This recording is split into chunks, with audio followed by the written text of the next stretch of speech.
There are moments in a hearing when the entire room shifts.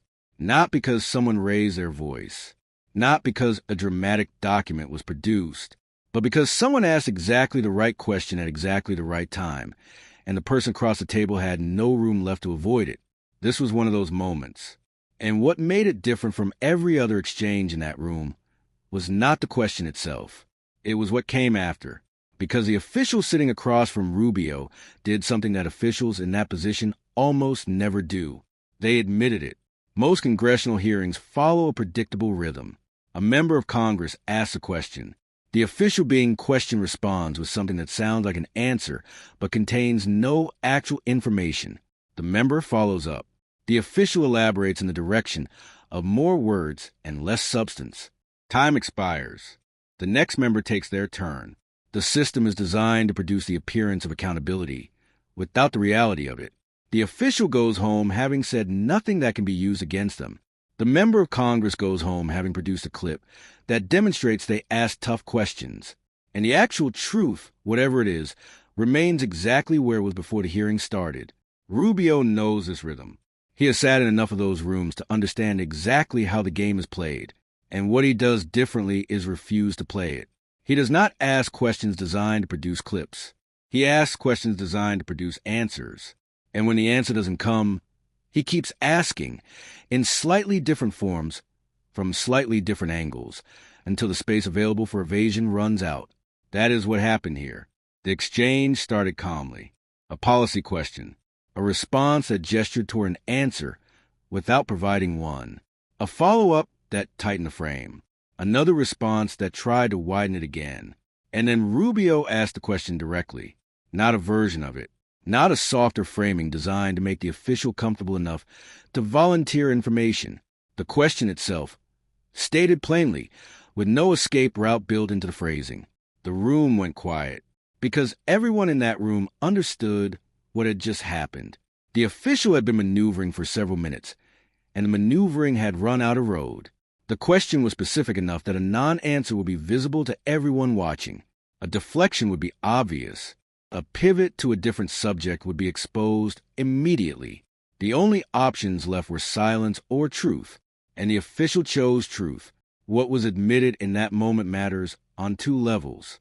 The first level is the specific content of the admission, the facts that were placed on the record for the first time, the acknowledgement of something that had been denied, downplayed, or simply never addressed directly in any previous public forum. That content matters because it changes what the public knows, because the record of a congressional hearing is public, because what gets said in those rooms under oath by officials who have specific knowledge of specific events, that is not the same as what gets reported in a news article or stated in a press release. It carries weight that other forms of information do not. But the second level matters just as much, because the admission is evidence of something larger than the specific fact that was admitted. It is evidence of a pattern of knowing things and not saying them, of having information that is relevant to decisions being made in public on behalf of the American people, and choosing to keep that information out of the public conversation. Rubio understands this. He is not just trying to produce a moment. He is building a record. Every admission, every piece of information placed on a record that was previously absent from it, adds to a picture that becomes harder to dismiss as the picture becomes more complete. Watch how the official's posture changes in the seconds after the admission. There is a specific kind of body language that happens when someone in that position realizes they have said more than they intended. The slight pause, the recalibration, the attempt to immediately contextualize what was just said, to surround it with qualifications that might soften its impact before anyone has fully processed it. Rubio let them finish, and then he asked a follow-up that made the contextualization irrelevant. Because the admission was already on the record, whatever came after it could not unsay it, could not erase the moment when the official, under questioning, under oath, in a room full of witnesses and cameras, confirmed what had been denied. That is what changes in a hearing when Rubio is asking the questions, not the temperature of the room, not the drama of the exchange, the record. Here is why that matters beyond this specific moment. Washington operates on a principle of managed information. The right people know the right things. Information moves through specific channels, at specific times, in specific directions. and the public receives a version of events that has been processed through that system, shaped, contextualized, sometimes obscured, before it arrives. Congressional hearings are one of the few mechanisms that can disrupt that system when an official is under oath in public. With no ability to control the questions being asked, the managed information process breaks down. Not always, not completely, but in moments like this one, it breaks down enough that something true gets said that was not supposed to be said.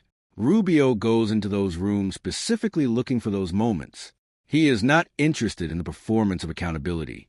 He is interested in the actual thing. And this time he got it. The admission is on the record now. And what happens with it next is a question that nobody in Washington wants to answer.